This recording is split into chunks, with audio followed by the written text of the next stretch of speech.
Kasus pencabulan anak di Panti Asuhan Tangerang, Banten bermula dari... Halo teman-teman semuanya, kembali lagi ke channel aku yakni Pikamas. Nah, kali ini aku punya konten terbaru nih. Kalau aku namakan itu HKB. Apa itu HKB? Kok bisa gitu ya? Nah, jadi HKB ini mengenai atau membahas terkait dengan kasus kriminal yang terjadi yang ada di Indonesia gitu ya. Nah, ini sedang viral yang belakangan ini, mungkin teman-teman juga tahu gitu ya, yang terjadi di salah satu, dan ini cukup dekat di tempat tinggal aku gitu teman-teman, di daerah Kota Tangerang, Banten gitu. Hanya sekitar 15 menit aja dari rumah nenek aku gitu yang ada di Kota Tangerang tersebut gitu ya. Nah, ini membahas terkait dengan kasus pelecehan atau ya kasus pelecehan seksual yang ada di Yayasan Darussalam An-Nur yang ada di Kecamatan Pinang, Kunciran, Kota Tangerang, Banten. Nah, ini sangat bikin aku miris dan kayak kok bisa gitu ya terjadi kasus yang cukup mencengangkan. Kenapa bisa seorang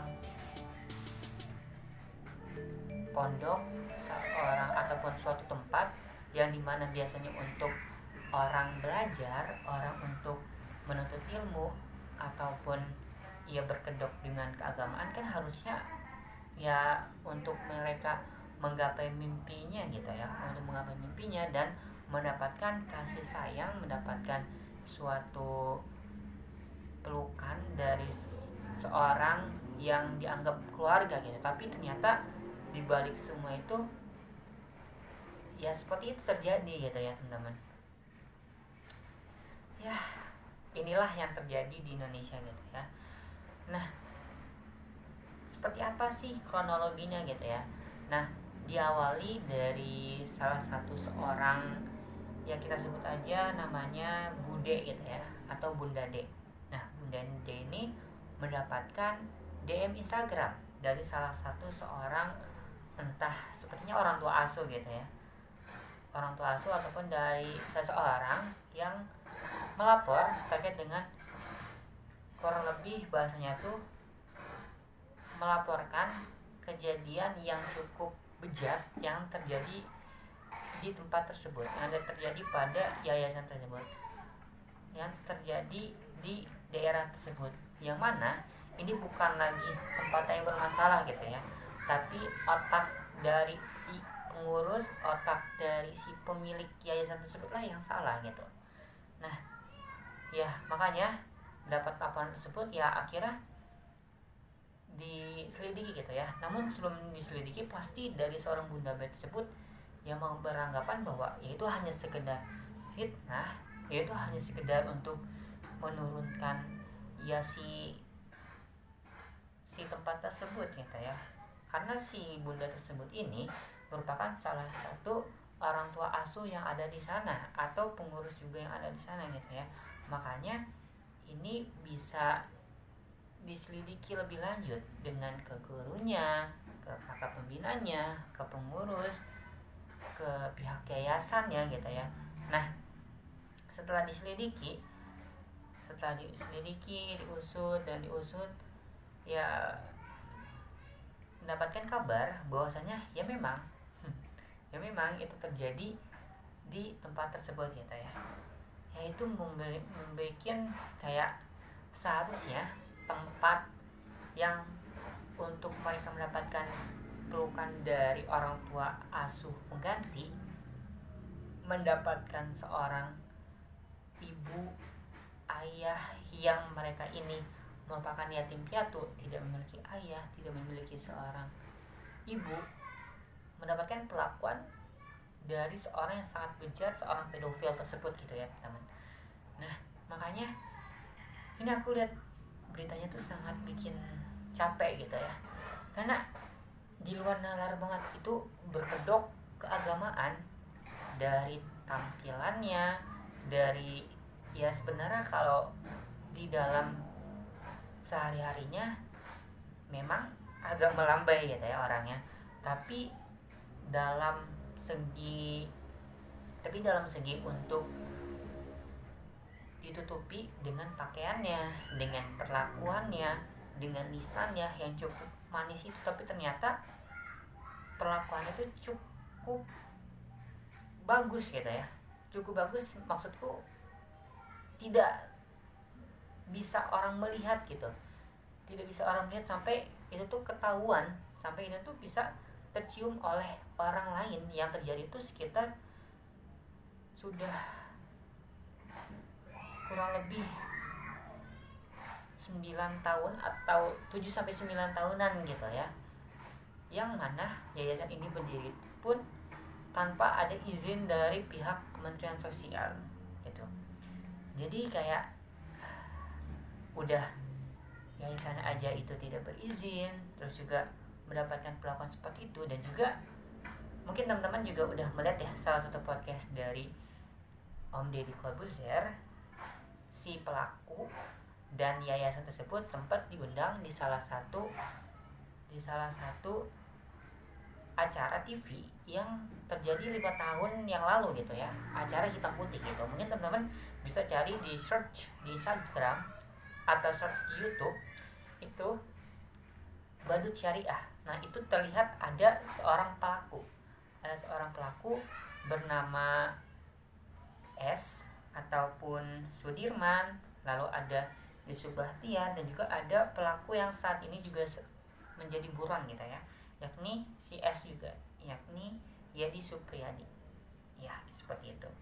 Nah anak ini berusia di bawah umur gitu ya, dimulai dari 7 tahun, 8 tahun, bahkan ada yang sudah dewasa gitu ya, bahkan ada seorang perempuan gitu. Nah jadi perlakuannya itu sesama laki-laki gitu ya, yang cukup mencengangkan. Kok bisa terjadi gitu ya, yang tadi yang seharusnya mereka ini dapat perlakuan yang baik, mendapatkan perlakuan yang seperti seorang orang tua, tapi mereka tuh diawali dengan kayak cium dulu, maksudnya dengan cium tangan, cium pipi kanan, pipi kiri, lalu cium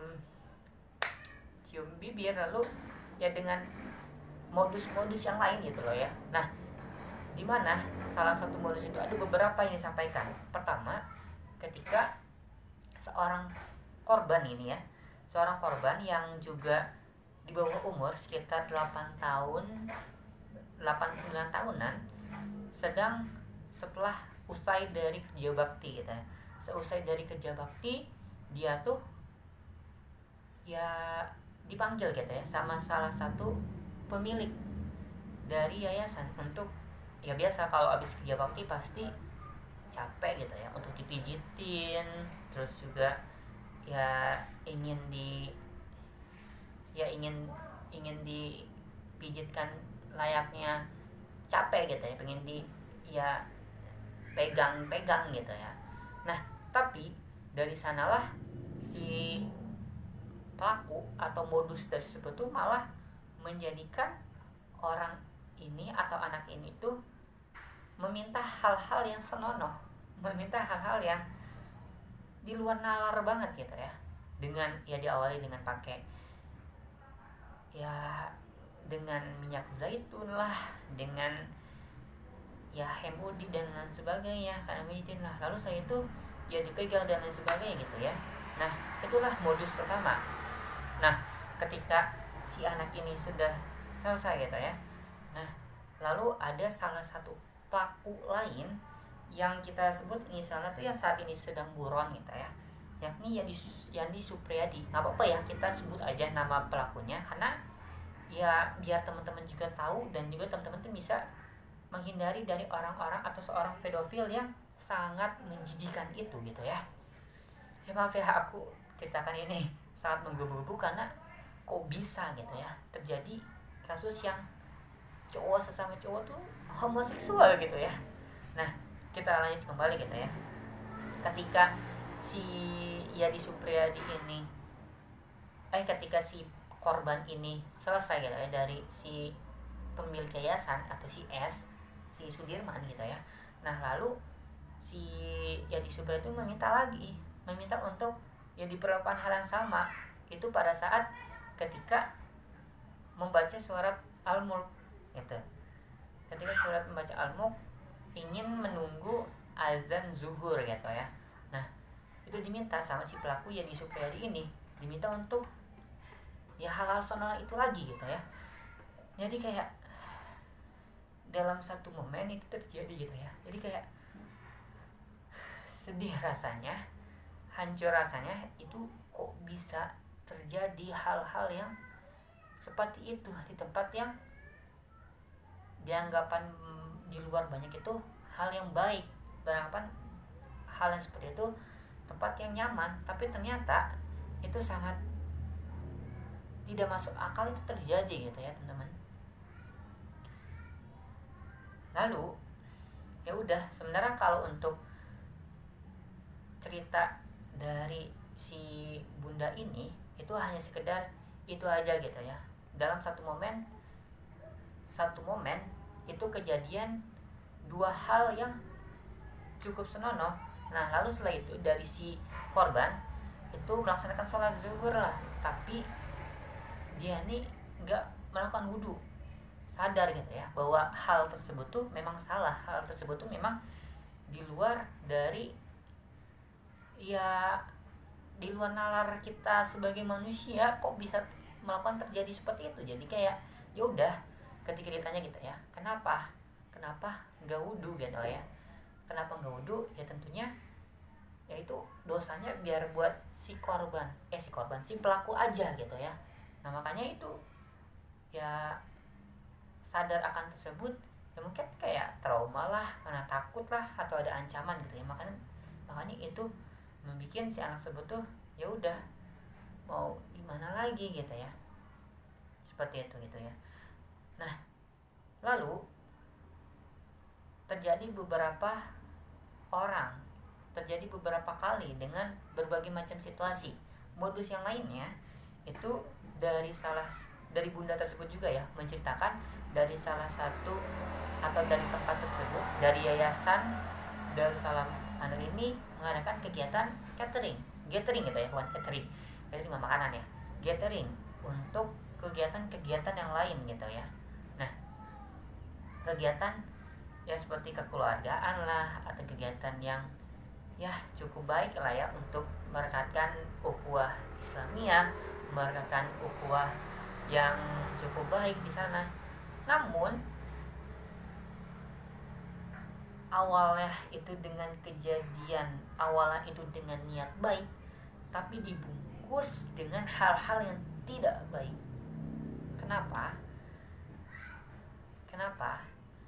Karena ketika itu terjadi, itu mereka melakukan hal-hal yang tidak senonoh lagi, dengan hal yang tidak dilakukan seperti itu lagi. Mungkin karena ada ancaman lah, karena dirayu dengan hal-hal yang seperti keluarga, seperti ayah, seperti ibunya. Mereka udah beranggapan bahwa itu tuh kejadian, atau mereka beranggapan bahwa itu tuh hal yang lumrah terjadi. Selayaknya kita sebagai seorang ayah, selayaknya kita ya seorang ayah ya, karena pelaku ini laki-laki gitu ya, selayaknya seorang ayah yang menyebutkan itu abinya mereka gitu ya. Nah seperti itu gitu ya. Jadi cukup banyak kejadiannya. Nah ini juga salah satu yang buat aku mikir kayak kok bisa terjadi gitu ya. Jadi pada suatu ketika lagi ketika biasa kita di suatu kegiatan yang keagamaan, ketika kita kegiatan yang diselimutkan dengan keislaman, itu pasti saat malam itu ada sholat tahajud gitu ya. Sholat tahajud lah dilakukan. Dan tahu nggak teman-teman apa yang dilakukan oleh si pelaku tersebut? Ya mungkin teman-teman juga udah bisa mikir bahwasanya si pelaku tersebut meminta, ya modus lagi lah ya, untuk melakukan hal-hal yang seperti itu, hal-hal yang tidak seharusnya terjadi pada anak di bawah umur gitu ya. Jadi ya nggak ada apa-apanya bahwasanya agama itu dipermainkan sama mereka. Agama ini diperlakukan hal yang tidak baik. Astagfirullahaladzim. Itu kayak capek gitu ya, aku lihat beritanya kayak dari kemarin gitu ya. Dari kemarin tuh aku sempat baca, sempat lihat-lihat di Instagram, di YouTube, sampai aku tuh kayak ini beneran terjadi gitu ya sama anak di bawah umur yang usianya itu ada yang 7 sampai 8 tahun gitu ya, terjadi bagi mereka yang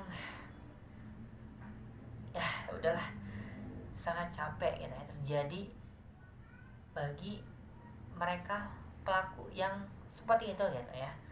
Nah, sebenarnya banyak gitu ya hal-hal yang terjadi, banyak hal-hal yang ya dilakukan tadi, bahkan sampai ke perempuan gitu, ke salah satu guru yang juga volunteer yang ada di yayasan atau di panti asuhan tersebut gitu. Nah, saat itu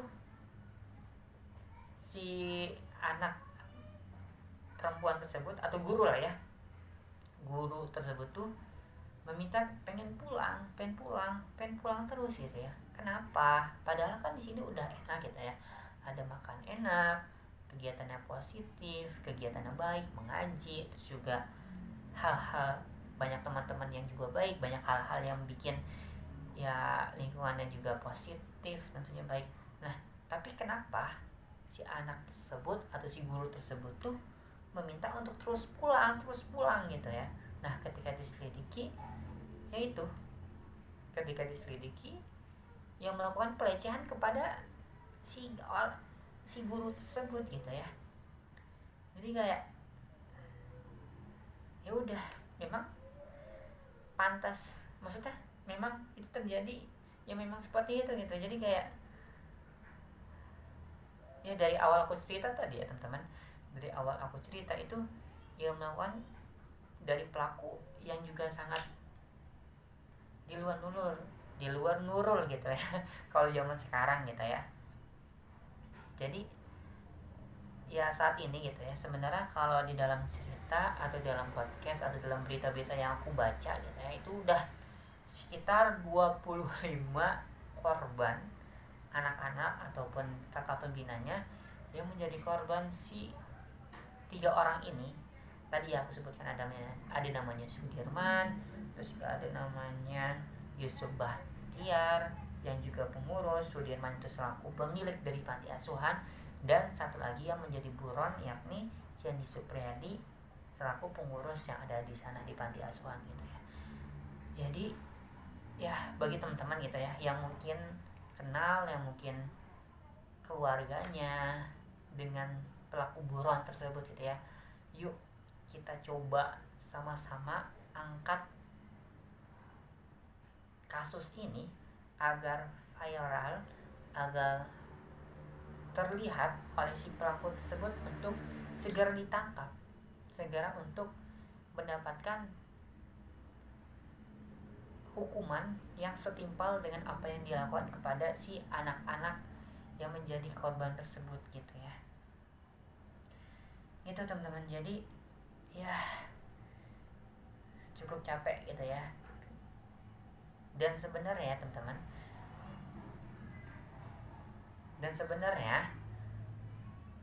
hukuman apa sih yang didapatkan itu ya.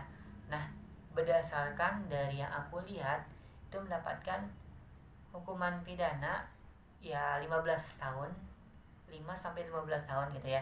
Namun karena memang ini juga ya berkedok dengan hal-hal keagamaan dan juga beranggapan bahwa ini hal yang lumrah dan ini udah terjadi cukup lama, dan ini cukup membuat kita bikin geram, bikin kita waspada, bikin kita takut, mungkin akan ditambahkan 3 kali lipat atau 2 kali lipat dari hukuman yang akan didapatkan. Ya, yuk teman-teman, kita coba bantu up video ini, kita coba angkat sama-sama untuk lebih banyak lagi orang yang menyaksikan, lebih banyak lagi orang yang menonton, untuk ya bahwa kegiatan ini ataupun perlakuan ini, perilaku yang dilakukan oleh si korban ini ya memang salah gitu ya. Bahkan sekarang gitu ya, aku pribadi ketika melihat berita-berita lain pun yang juga setimpal, yang serupa dengan ini, yang bahwa ini tuh udah hal yang biasa karena udah ada yang seperti itu gitu. Jadi kayak ya yuk coba kita rangkul lagi anak-anak kita rangkul lagi adik-adik kita, dan aku sebagai kakak gitu ya, sebagai abang, sebagai AA yang juga punya adik, yang juga punya saudara laki-laki, yang punya saudara perempuan, yuk kita coba lebih awasi lagi, kita coba lebih perhatikan kembali gimana di tempatnya atau di sekolahnya atau di yayasan atau dengan teman-temannya, agar bisa terjaga dengan baik dari anak tersebut, atau bisa terjaga dengan baik dari saudara, adik, bukan kakak ya, adik, dan di sekeliling kita, untuk lebih aman dari hal-hal yang nauzubillah min zalik gitu ya terjadi pada keluarga kita atau dari orang sekeliling kita gitu, jangan sampai terjadi gitu ya. Dan tentunya kita doakan semoga para korban yang juga jadi trauma banget pastinya ya, trauma berat, terus juga jadi kayak hal-hal seperti itu terjadi gitu ya. Mungkin udah bahkan ada salah satu korban gitu ya yang melakukan ya onani pada dirinya sendiri, bahwa ingin membuktikan bahwa dia nih cowok yang normal gitu ya. Dan juga bahkan nih ya, aku lihat juga baru tadi lihat gitu, ada salah satu korban yang sampai terkena penyakit HIV. Astagfirullahaladzim, itu kayak ya itu karena udah beranggapan bahwa itu hal yang lumrah, hal itu terjadi pada cowok sesama cowok. Astagfirullahaladzim. Jadi kayak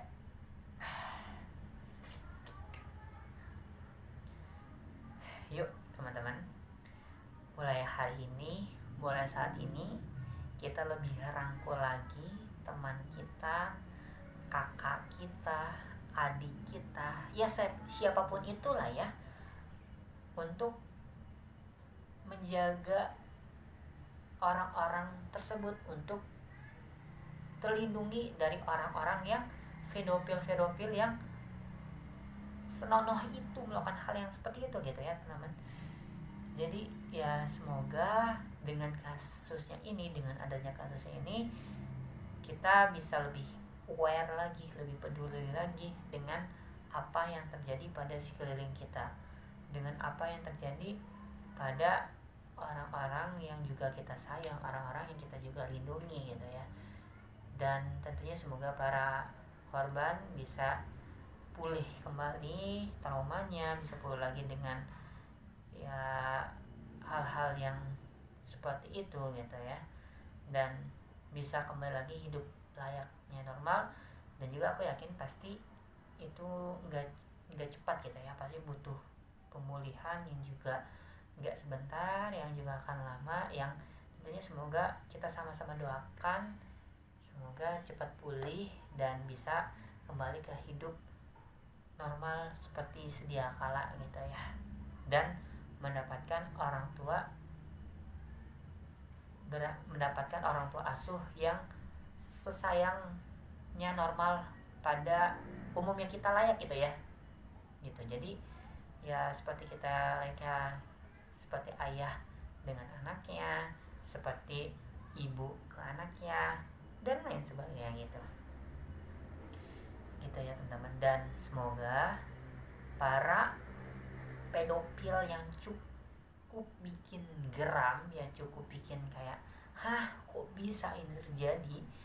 Ini kita angkat kasusnya kembali biar ini lebih viral lagi dan mendapatkan perlakuan yang setimpal, yang mendapatkan mungkin 15 tahun atau 30 tahun atau bahkan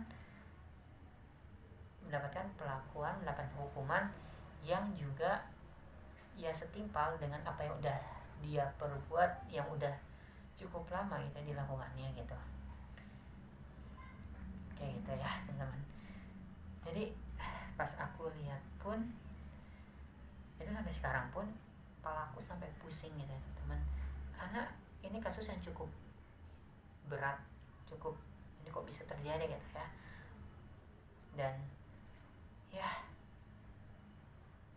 Dan yang bikin aku terkaget adalah deket dari rumahku gitu. Jadi kayak ya Allah, ini tempat yang dulu mungkin aku lewatin, yang dikenalnya baik, tapi ternyata ini melakukan hal yang kurang baik, dan ini dibalut dengan keagamaan gitu ya. Jadi kayak ya semoga ditutup aja langsung di tempat yayasan tersebut, panti asuhan tersebut. Dan ya bingung lagi aku mau apa gitu ya teman-teman. Ya udah teman-teman, makasih banyak yang sudah nonton video ini. Semoga banyak dari kita lebih aware lagi kepada adik kita, kepada saudara kita, dan di sekeliling kita gitu ya. Dan untuk teman-teman terus membantu dan membangun channel ini supaya lebih baik lagi gitu ya, karena ini menjadi video perdana yang semoga ini bisa membantu merangkumkan apa yang terjadi di kasus yang sedang viral ini, di kasus pelecehan seksual kepada anak di bawah umur kayak gitu. Jadi semoga bermanfaat informasinya. Mohon maaf kalau misalkan aku terbawa oleh emosi gitu ya, karena itu tadi yang udah aku sampaikan bahwa ini di luar nalar, yang juga aku bikin kesel, yang bikin aku kayak kok bisa gitu ya. Jadi kayak ya udah, semoga ini mendapatkan hukuman yang selayaknya, dan kita serahkan sama polisi, kita serahkan kepada pihak yang berwajib untuk mengangkat dan mendapatkan hukuman yang setimpal ya, yang sudah mereka lakukan dari beberapa tahun yang lalu gitu ya. Makasih banyak teman-teman yang sudah nonton video ini. Semoga bermanfaat dari apa yang aku sampaikan dan mendapatkan banyak hikmah, banyak pelajaran dari kasus viral yang ini. Oke, itu aja yang dapat aku sampaikan. Makasih banyak teman-teman. Wassalamualaikum warahmatullahi wabarakatuh. Dadah teman-teman.